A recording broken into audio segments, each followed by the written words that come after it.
So ఫ్యామిలీలో diabetes hereditary అనేది వింటూ ఉంటాము. బీపీ హెరిడిటరీ అనేది వింటూ ఉంటాము.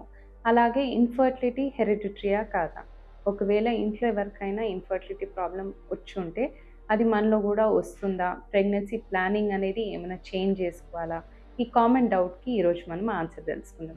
హలో అండి. నేను డాక్టర్ బీజీ ఫెర్టిలిటీ కన్సల్టెంట్, ఫర్నైన్ ఫెర్టిలిటీ సెంటర్, కరీంనగర్. సో దీనికి ఫస్ట్ ఆఫ్ ఆల్ ఇన్ఫర్టిలిటీ అనేది ఒకటే కాజ్ వల్ల కాదు. డిఫరెంట్ కాజెస్ వల్ల ఇన్ఫర్టిలిటీ ప్రాబ్లమ్ అనేది వస్తుంది. సో సింగిల్ క్వెషన్‌కి ఆన్సర్ యెస్ ఆర్ నో, హెరిడిటరీయా కాదా అనేది యెస్ ఆర్ నో లాగా మనం ఇవ్వలేము.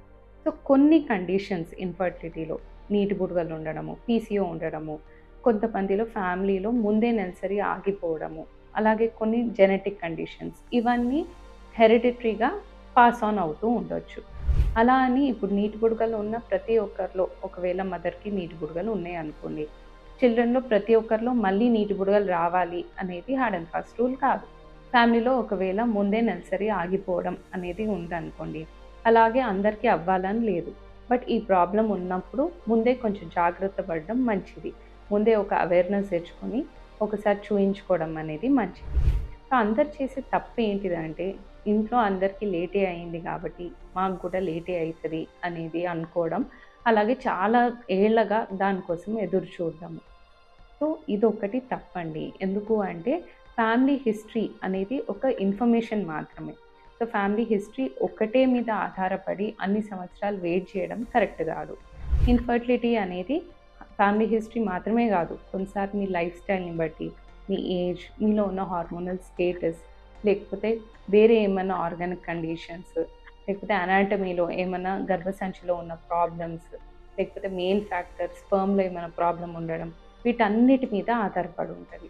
దాంట్లో చిన్న చిన్న మార్పులు కొందరిలో జస్ట్ కొంచెం లైఫ్ స్టైల్ చేంజెస్ చేసుకోవడము, లేకపోతే స్పెర్మ్ ఏమన్నా లో కౌంట్ ఉంటే దానికి మెడిసిన్స్ వాడడము, ఇవన్నీ చేశాక కూడా ప్రెగ్నెన్సీ అనేది తొందరగా అందుకోవచ్చు.